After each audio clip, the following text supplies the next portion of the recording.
the President of the United States. My fellow Americans, we're reaching the end of this campaign, and next Tuesday, the choice for America's future will be in your hands. As you discuss the election with family and friends in your homes and around your neighborhoods, I think there's one thing we'll all agree on.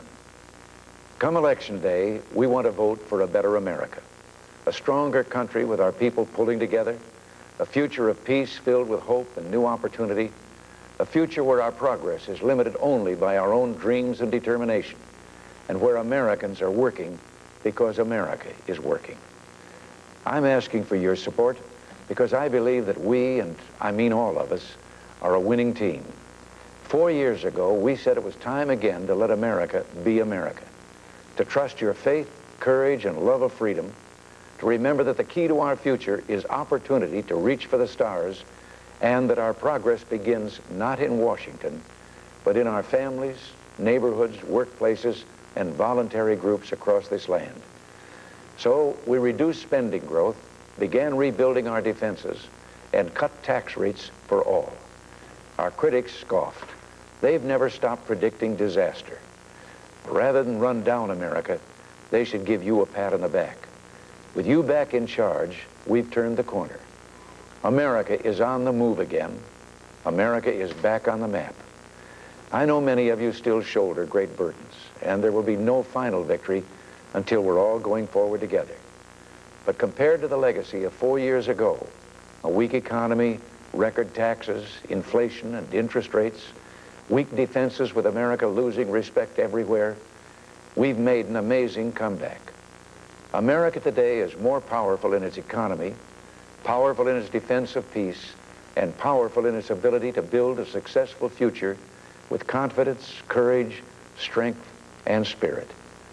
And you know something? I don't think that's debatable. The only debate is, should we turn back to my opponent's philosophy, weaker defenses, more spending, and higher taxes? The difference between us is that when we look at a problem, we see opportunity.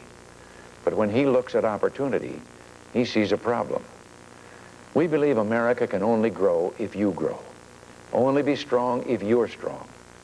But his tax increases would only make government grow and government strong. We can choose our future. Will we go forward with an America of momentum or back to an America of malaise? Go forward with an economy that's robust or back to an economy that went bust? Go forward with morale up, jobs up, and inflation down, or back to seeing them the other way around? 4 years ago, our children were seeing America's greatness slip away. Now they're starting to see how America is great again and how much greater she can be. So rather than raise our taxes, why not raise our sights? We fought one great battle to lower your tax rates. Now we want to lower them again so you can challenge the limits of growth, create new jobs and greater opportunities for every American.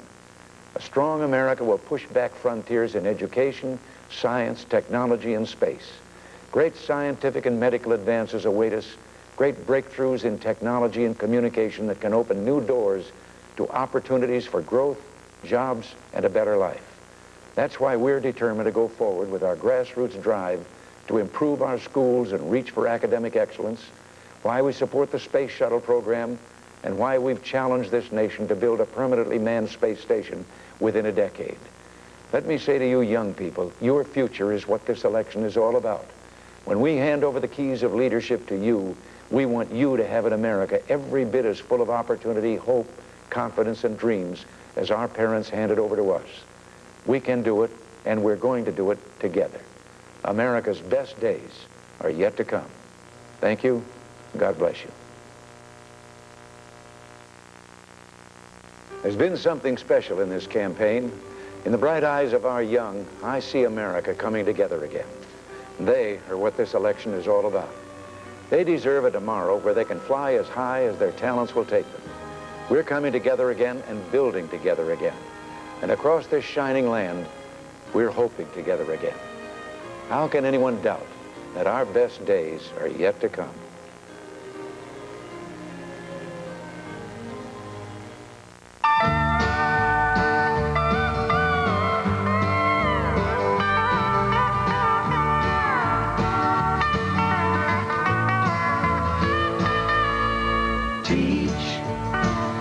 children well. I want to be a baseball player. I want to be a fireman so I can save people and put out fires. I want to be a teacher. I want to live a decent life. I don't want to live in poverty. I want to be a dietitian. I get $35 in food stamps, but I used to get 76, so they cut me right in half there. I want to be a veterinarian because I like to help animals. Well, I worked all my life, paid in. But then when I need it, it's not there. I'd rather be the underdog in a campaign about decency than to be ahead in a campaign only about self-interest. In the steel industry, in the industrial area in the United States, we're hurting. We've lost jobs. We've lost communities. This has been a tough year for me, the toughest I believe I ever spent. And I don't care who knows it, I'll tell it like it is, because it's just the way it's been. We've got a lot more working people in this country than you do millionaires or billionaires. And I think the Democratic Party and Mr. Mondale is a lot more concerned about these type of people, the working people. If Mondale does what he said he'd do for the farmer and small businessman, we need him bad. This is a fight about whether America is really back or can we do better. The government of the United States is not up for sale. It belongs to the people of this country, and we want it back. And we can take it back if we fight to protect personal and religious freedom. This election is about Jerry Falwell picking justices to the Supreme Court.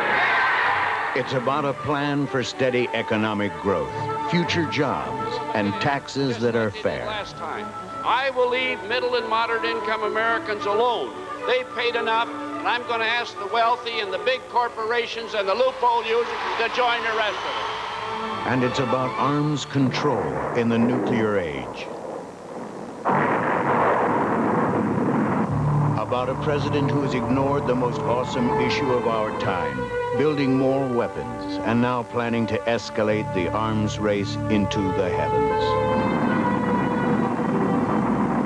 Man may no longer pretend that the quest for disarmament is a sign of weakness. For in a spiraling arms race, a nation's security may be shrinking, even as its arms increase. Here is the future, and you alone in the voting booth with your conscience will leave them a legacy. Make it one of economic opportunity for all, of a Supreme Court free to judge for liberty, of an end to the arms race at last. The face of the future is in your hands. I want your generation and all generations in American history to get the very best. I want you to learn. I want you to challenge yourself. I want you to stretch that mind. I want you to think of new things and dream of new dreams. I want your life to be thrilling, and I want to help you. Mondale and the vice presidential candidate Geraldine Ferraro. This election is not only about opening doors of opportunity. This election is about the future. Some say you can't win the presidency on the values of decency, fairness, and economic opportunity. But if one of us can't win on those values, then none of us can. For those values are America. Tuesday, your vote does matter for all of us. Do what's right. Mondale Ferraro, they're fighting for our future.